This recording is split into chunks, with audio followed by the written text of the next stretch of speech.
Hello, listeners. Been wondering how you can help the show? Probably not. But here are 5 things you can do. 1. Subscribe. Support the show by clicking the subscription link in the show notes. 2. Review on iTunes, on our website, www.afraidofnothingpodcast.com, or on whatever app you listen to. 3. Donate. When you go to our website, click the cute coffee cup icon, or in the show notes, click the subscription link. 4. Share. Sharing really is caring. Tell your friends and even your enemies to check out the show. 5. Watch. Wait a minute, it's a podcast, not a movie. Actually, it's both. Check the show notes to find out where to watch the documentary. You can also rent it on Prime Video. That's it. Oh, one last thing. Enjoy this episode. Tonight, astrophysicist and author Avi Loeb returns to talk about UAPs. Unidentified Aerial Phenomena. Abraham Avi Loeb is an Israeli-American theoretical physicist who works on astrophysics and cosmology. Avi is a Frank B. Baird Jr. Professor of Science at Harvard University. Coincidentally, Avi was born the same year I was, 1962, but has accomplished so much more. Avi's groundbreaking book, universe-breaking, called Extraterrestrial, the First Sign of Intelligent Life Beyond Earth, presents an evidence-based case that Oumuamua, an interstellar object that buzzed the sun in 2017, is likely a manufactured remnant of an intelligent civilization beyond our galaxy, meaning we are not alone. On June 25, 2021, new evidence in the long-awaited Pentagon UFO report substantiated that 143 out of 144 incidents reported by the military remain unidentified. How do we unlock the mystery of these sightings? I'm sorry, Dave. I can't do that. What role should science play? And why do I keep using this silly sound effect?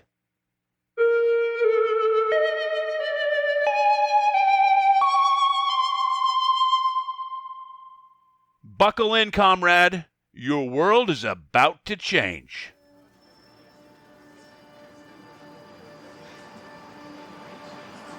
In a world where nothing is known, nothing is certain, reality is not real.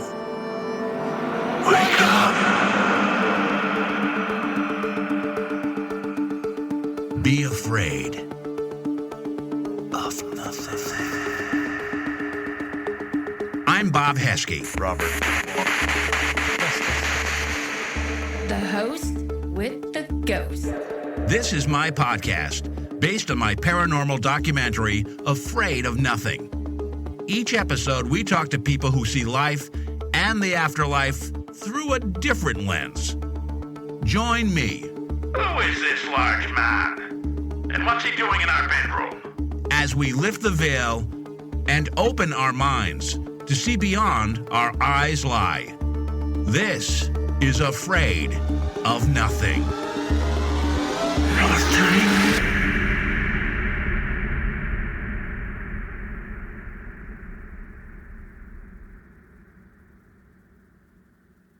Hello, Avi. Thanks for coming back to the show.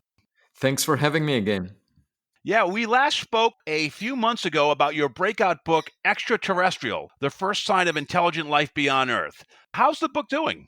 Oh, it's doing great. It's translated to 25 languages, 28 editions. I've had 1,000 interviews over the past 6 months since the book appeared. And I mean, 1,000 is an actual number.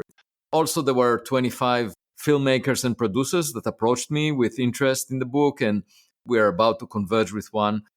Things developed to a point where I might have a research project funded by some wealthy individuals that approached me. So all in all, it has been a fantastic ride. And I think the most thrilling fact about the book was that it encouraged some young people that read it to pursue a career in science. And that's what I was hoping for. A woman from Malawi wrote an email to me and said that the book is great and she's now considering a career in astronomy, and I invited her to apply to Harvard Astronomy. That's amazing. That's great. So the film, is it going to be a documentary? And by the way, if you hear noises behind me, my dog just started playing with a squeaky toy and is running around. So just That's okay. it's not a UFO in the buzzing my house. It's my dog. But anyways, the film, were they thinking of making a documentary or a drama? Or well, I'm just curious. Well, we should see. We should see how it goes, but it will be interesting no matter what. Oh, that'd be great. We're here today to talk about the Pentagon report, the UAP report, which came out on June 25th. I'm just going to, so the audience can kind of get up to speed with us, I'll give them some quick background, and then we'll dive into your thoughts on it. Go ahead, please. So look, just to level set our listeners on about the Pentagon report, it was included in the $2.3 trillion omnibus spending and coronavirus relief package that was passed by Congress back in December, which seems like a lifetime ago.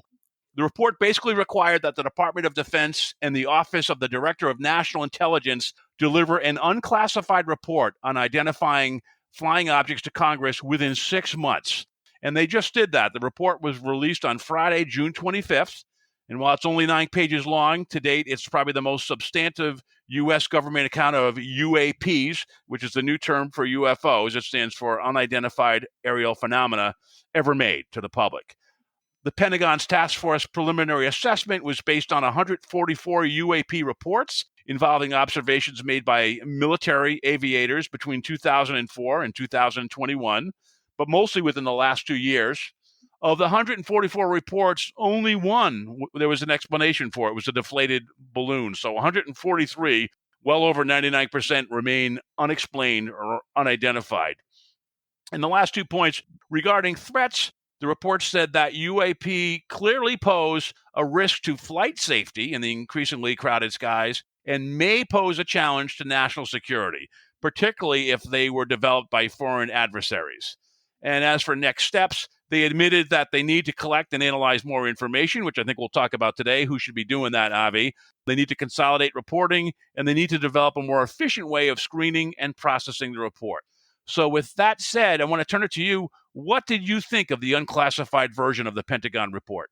Well, I think the most significant statement that was made is that some of the objects that were unidentified are real. And the reason they state that is because they detected them in infrared sensors, in optical cameras, in radar systems, and with multiple military personnel seeing them. And as a result, that means that they are not illusions, they are not smudge on the camera or malfunction of the instruments. And that's extremely important.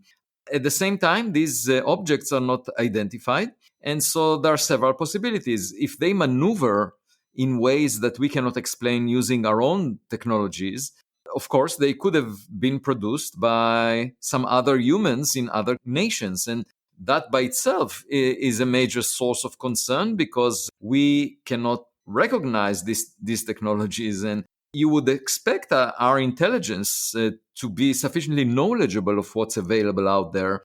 And moreover, we would see some signatures of any advanced technologies in the consumer market or in the battlefield. And if that's the case, that the objects that appear to be real behave in ways that we do not recognize, it leaves only 2 possibilities on the table. One, that there are some natural phenomena that we haven't yet witnessed or explained, or that they are associated with extraterrestrial origin, that they represent technologies produced by other civilizations. And I should say both possibilities are exciting and interesting. And to me, the main message is that this subject should move away from the talking points of politicians or military personnel to the realm of science, because any government officials were not trained sufficiently as scientists, and they cannot really, we shouldn't expect them to interpret the data or the limited evidence we have. Instead, scientists should collect new data that would be publicly available, open to everyone, and would be analyzed in the scientific way. And one reason that a lot of the data is classified, that was not released to the public, is because it was collected with government-owned sensors that are classified. So the sensors are classified, and therefore the data is classified, because otherwise it would reveal to adversaries the kind of sensors we have. My point is, scientists can collect new data that will be open because they can get off-the-shelf instruments that are state-of-the-art, that are not necessarily installed in airplanes or Navy vessels, because they're used for scientific purposes, and they could be even better than those that were used by the military. And we can collect open data and analyze it in a transparent way. And this should be what we do next, because currently the situation is not healthy. The public is left to speculate.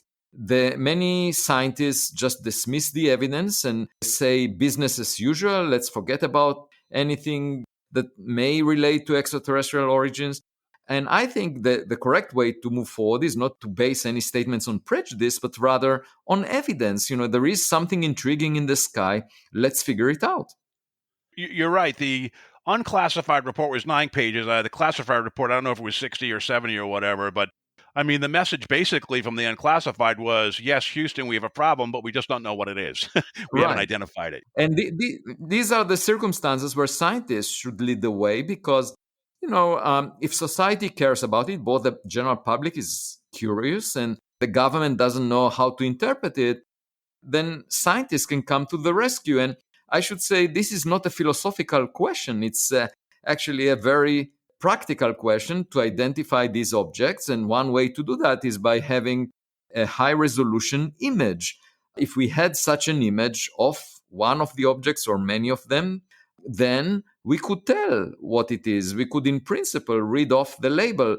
It's either made in China or made on exoplanet X. And by reading that label, we can tell the origin.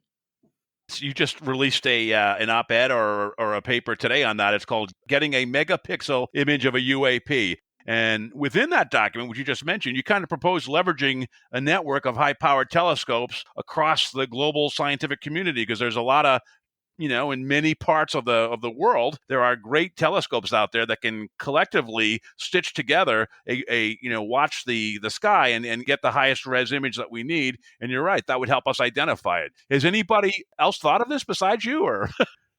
This is my initiative. And of course, there are existing telescope facilities that are used for astronomical surveys of the sky, but astronomers are mainly interested in very distant objects that are not moving much on the sky and have very different properties than the ones we are talking about here, the UAP.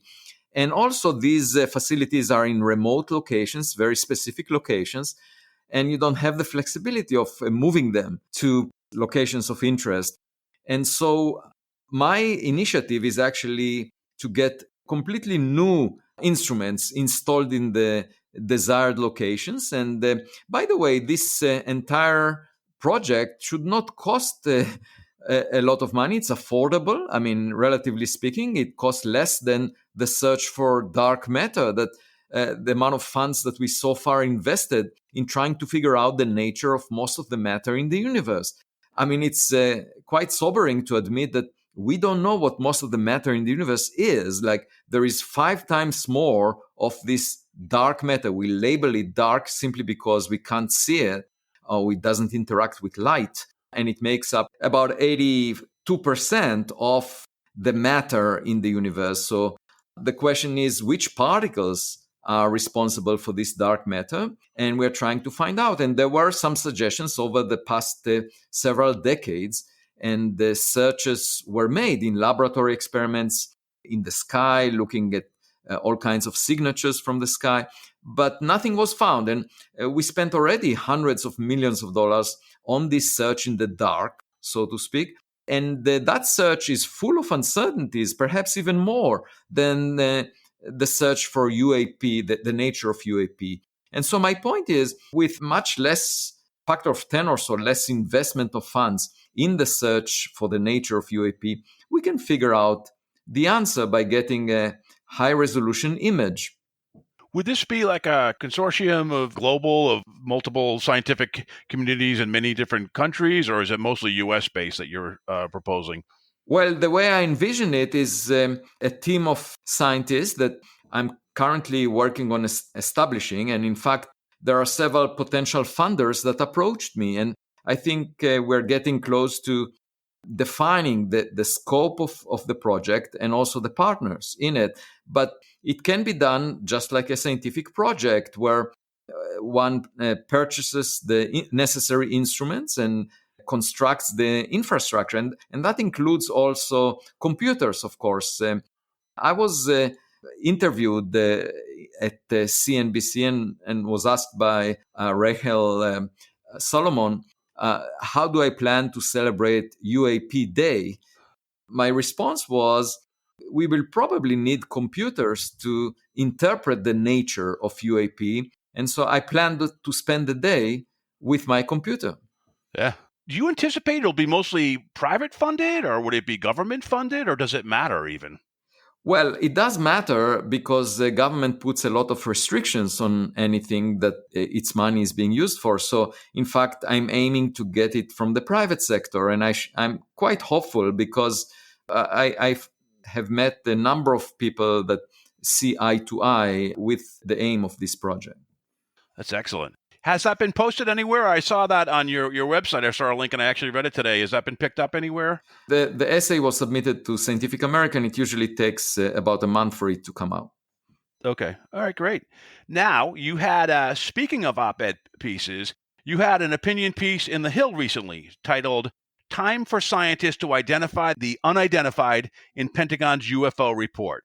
And I'm just going to quote briefly from it and ask you to add some color to it if you don't mind. From the article, the Pentagon report states, quote, a majority of UAP were registered across multiple sensors to include radar, infrared, electro-optical, weapon seekers, and visual observation, end quote. UAP could be human-made, natural atmospheric phenomena, or extraterrestrial in origin. All possibilities imply something new and interesting that we did not know before. The study of UAP should now shift from the talking points of national security administrators and politicians to the arena of science, where it will be studied by scientists rather than government or military personnel that were not trained as scientists and that did not have access to the best scientific instrumentation for collecting the data. I mean, you just kind of touched upon that. So you said you're already getting a lot of consensus and agreement on that viewpoint, correct? Yeah, and you would never ask a plumber to bake you a cake, right? So why should we ask the military or the government to interpret the nature of UAP? This is a scientific matter, and we could simply get better data than is available right now and clear up the fog.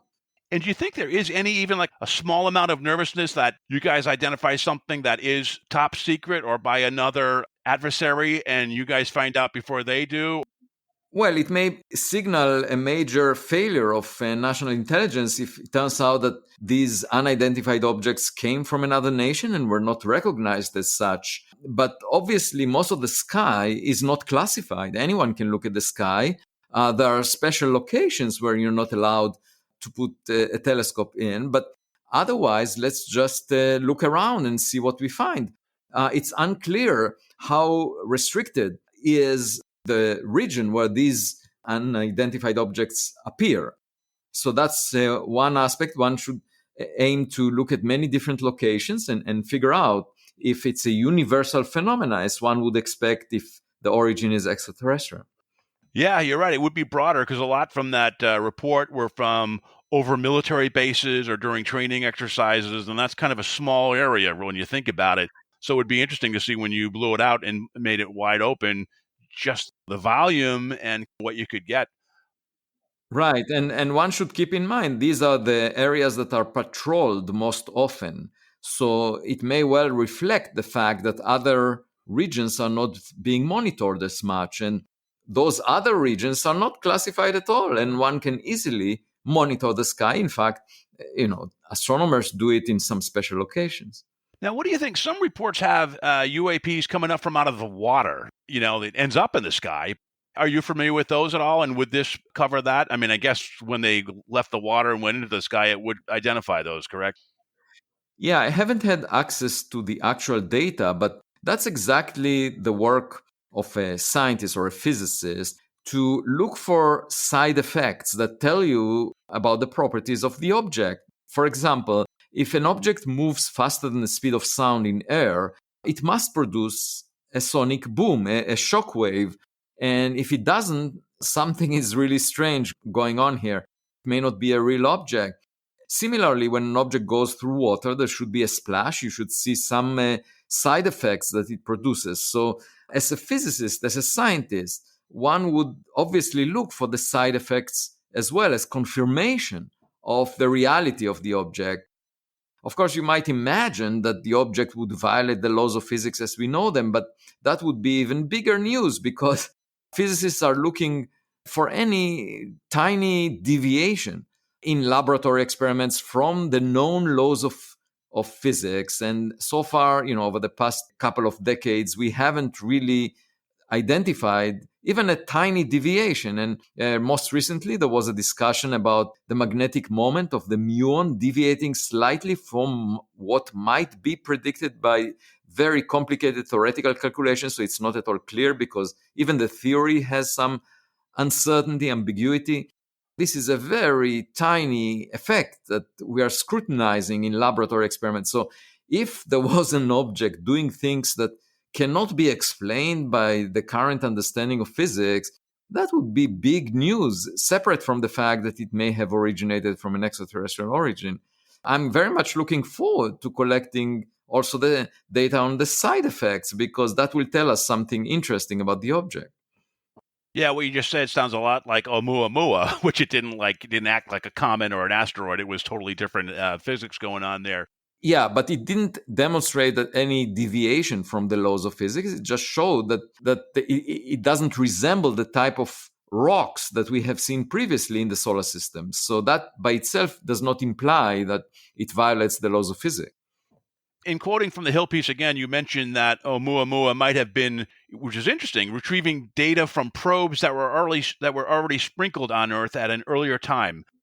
Yeah, that would explain a couple of its anomalies. It did exhibit an excess push away from the sun, and since there was no cometary tail, the natural explanation for that would be to make this object very thin. And the reflection of sunlight from it implied that it most likely flat, pancake-shaped. So a flat object that is very thin, the size of a football field, could serve a different purpose than being a sail, a light sail. It could simply be a receiver, and it was tumbling so that it can collect the signals from all directions. So that's one possible interpretation of this object. There was another object detected in September 2020, just last year, by the same telescope in Hawaii, and it was given the astronomical name 2020 SO. And then it exhibited an excess push away from the sun by reflecting sunlight without a cometary tail, just the qualities of Oumuamua. But then the astronomers that discovered it realized that it actually came from Earth. It was a rocket booster from a 1966 launch to the moon. We know that it had thin walls and therefore a large area for its mass, and that's why it was pushed away from the sun by reflecting sunlight. Here is an example for an object that was artificially made, was not designed to be a light sail, but was simply thin for a different purpose. And it's quite possible that Oumuamua was thin and flat for a different purpose than being a light sail, just in order, for example, to collect data from probes that were deposited on Earth a long time ago. So I'm trying to remember, in your book, Extraterrestrial, was that covered in there, or did that light go off after kind of the UAP report? Did you consider that when you were writing the book?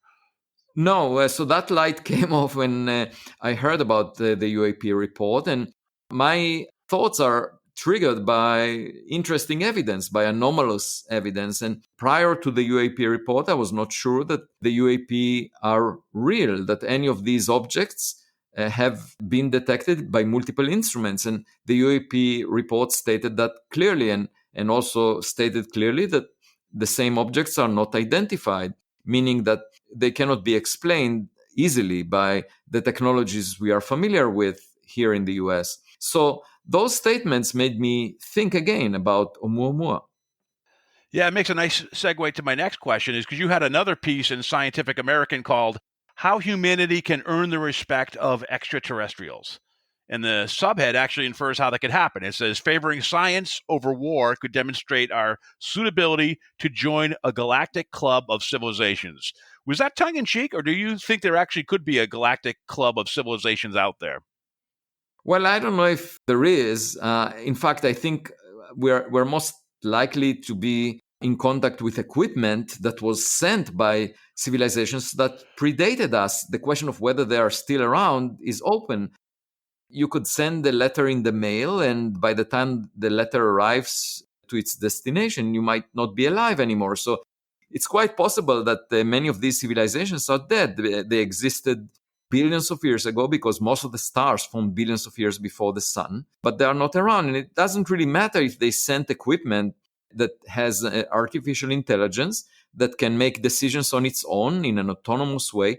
I should clarify that it doesn't make any sense to communicate with the sender because even the nearest star is 4 light years away. So it would take 8 years for a two-way communication signal to go there and back, even for the nearest star. And the most distant stars in the Milky Way, would take tens of thousands of years or maybe even hundreds of thousands of years for the edges of the Milky Way galaxy. What this implies is that any equipment has to be autonomous and has to have its own intelligence. And we are developing now artificial intelligence systems that are learning from experience, machine learning, and could potentially be connected to a 3D printer that would allow them to replicate themselves. So within 1 billion years, you can pretty much fill up the galaxy with such replicating artificial intelligence systems that would basically reside on almost every habitable planet in the Milky Way galaxy. So there was plenty of time to do that. And we shouldn't be surprised if we happen to find equipment surrounding us. It didn't need to start the journey a short while ago. It could have done it 1 billion years ago. And it's sufficient to have one civilization that is advanced to the level that it sends artificial intelligence systems in order to fill up the galaxy with such equipment. And therefore, I don't expect us to be in contact with other civilizations directly or join a club. But one thing that is clear to me, I was asked, how do I define an intelligent culture, an intelligent civilization? And I define it as a culture that follows the guiding principles of science, meaning cooperation and sharing of evidence-based knowledge. And this definition has two components. One is cooperation. The second is evidence-based. And if you look at human history, neither of these components is evident throughout human history. First thing is you see people fighting each other very often in wars and trying to feel superior relative to each other, wasting a lot of resources on conflicts instead of cooperation. So that's the reason why we should not be admitted yet to the club of intelligent civilizations if it exists. But even if we just hypothetically imagine it. And the second is, of course, that a lot of our convictions are not based on evidence. And you see that clearly in politics.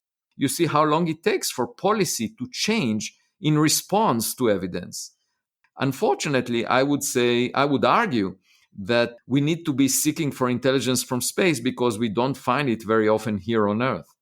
It's funny. I don't know if it was in a Q&A or a podcast. You said one time you always look up to the sky for signs of intelligent life because you can't find it here on Earth. So I think that was great. Yeah. And in my book, I mentioned the example of Winston Churchill that wrote his essay about how exciting it would be to find life out there in 1939. And he didn't have a chance to publish his essay because he was drafted shortly afterwards to become the Prime Minister of England to fight the Nazi regime. And if you just think about the Second World War, it was a huge waste. The US wasted $4 trillion and 75 million people died in that war. That was 3% of the world population. Just compare that to the pandemic over the past year. We're talking about 75 million being killed. And 2/3 of the Jewish population in Europe was annihilated. If all of these resources were instead of dedicated to devastation and, as a result of racist ideas, if instead they were dedicated to Churchill's vision of searching for other civilizations out there, we would have known the answer by now. Yeah, we would have looked at Churchill as in a different light rather than political leader. We would have thought him as like a thought leader or whatever, right? He would have had a totally different legacy. Exactly. But if you think about it, for humanity as a whole, how beneficial it would have been for us to figure out whether we are alone or whether there is a smarter kid on the block. And of course, we could decide not to look through the windows and shut off the curtains and say that we are the smartest and there is no one like us and we are really unique and special. But that would not make our neighbors go away. Whether we look through the window or not will not change the fact that we might have neighbors that are smarter than us.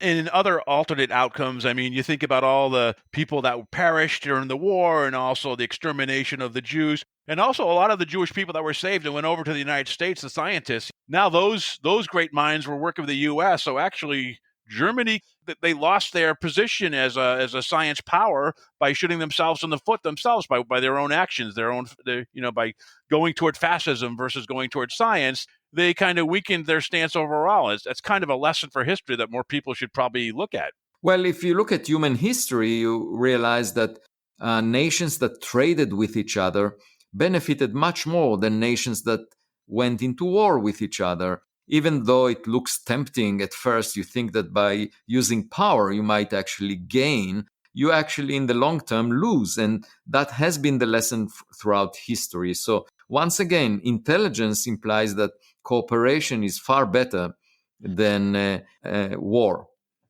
I think it was in Scientific American, you talked about a paper that actually was published. It was called The Usefulness of Useless Knowledge. And it was by a gentleman named Abraham Flexner. I think he was the founding director of the Institute for Advanced Study in Princeton. It was also published in 1939. What was the main message of that essay? Yeah, so that article argued for blue sky research in the sense that very often when you're trying to resolve some fundamental puzzle out of curiosity, you end up understanding nature much better, and that can have useful applications. And let me give you a couple of examples. One is Einstein's theory of gravity. He developed it, published the papers in November 1915, and his goal was completely theoretical, trying to combine the special theory of relativity that talked about how light and matter particles that are moving close to the speed of light interact. And then he wanted to combine that with gravity and ended up producing his general theory of relativity that could potentially apply to the universe at large.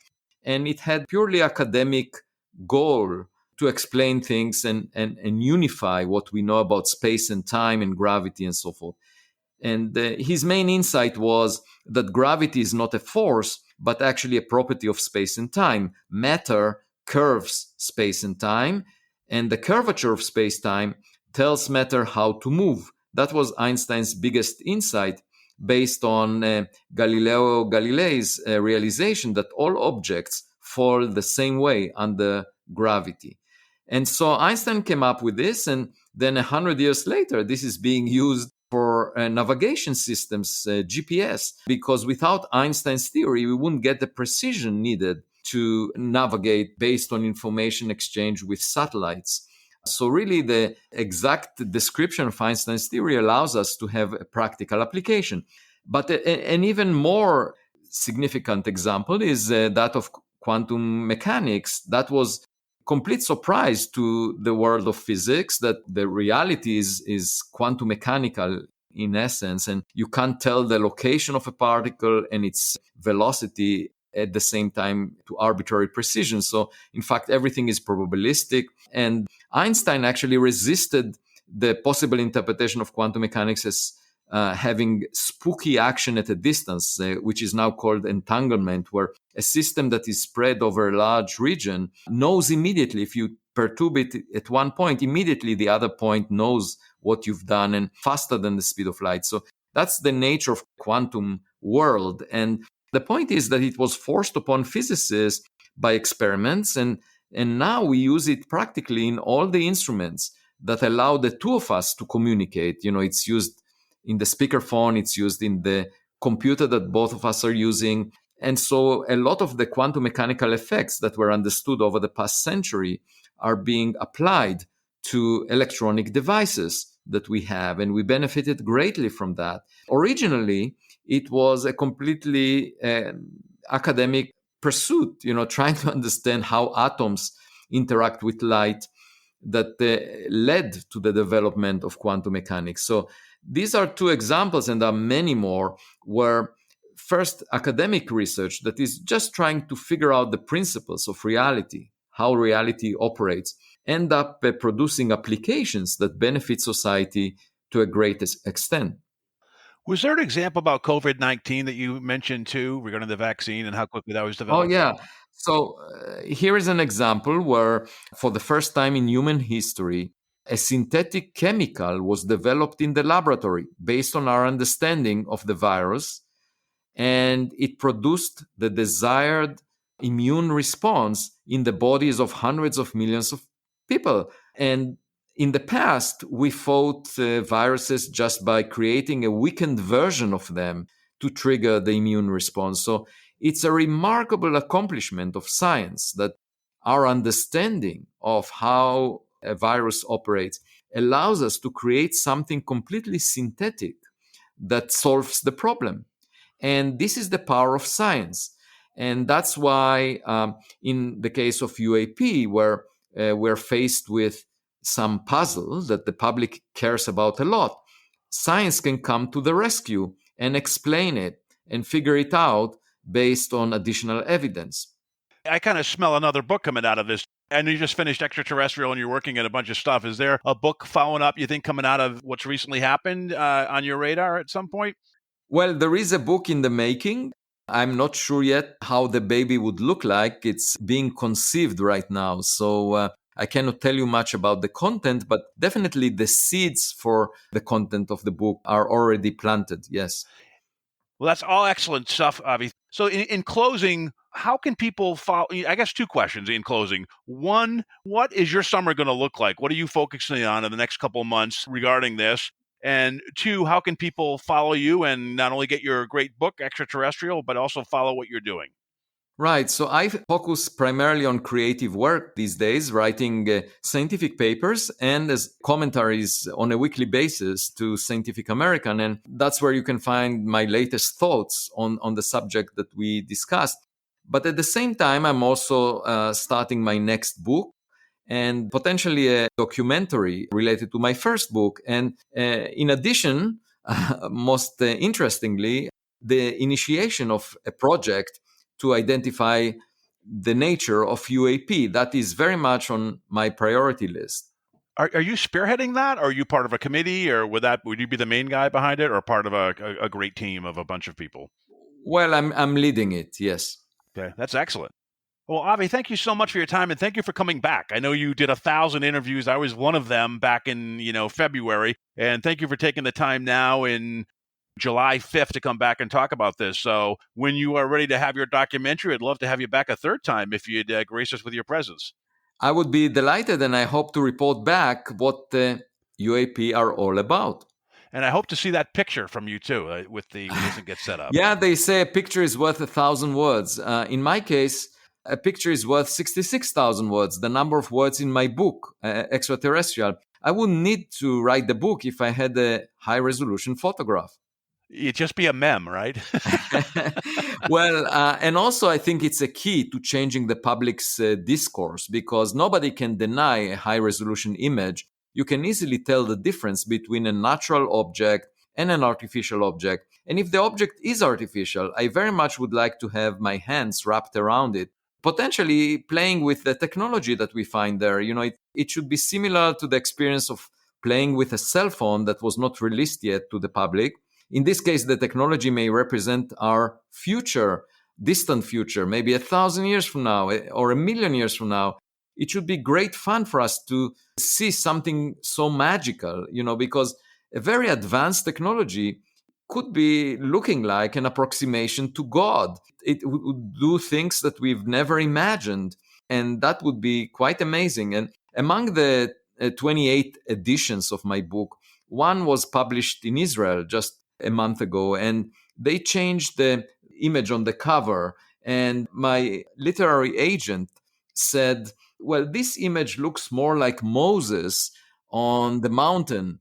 I said, well, the difference is that, when I'm pointing my finger up, I'm talking about the promised land being elsewhere, not on Earth. Yeah. And, and in last comment I would say is thank you for being an inspiration and motivating the next wave of scientists, young scientists who are open-minded and excited about going to places where you are, where traditional scientists have been more skeptical or afraid to go to. So thank you for inspiring the next wave of scientists. And thank you for hosting me.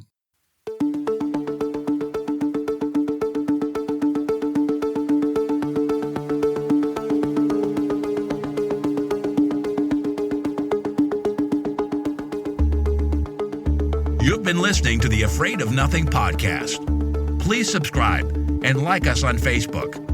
Until next time, stay scared.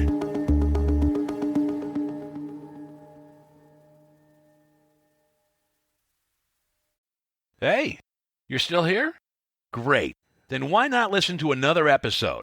Visit afraidofnothingpodcast.com to peruse all the shows. That's afraidofnothingpodcast.com. And while you're there, click the coffee cup icon to buy me a coffee and leave a review. I'll give you a shout out in an upcoming episode. And the world will know how swell you are.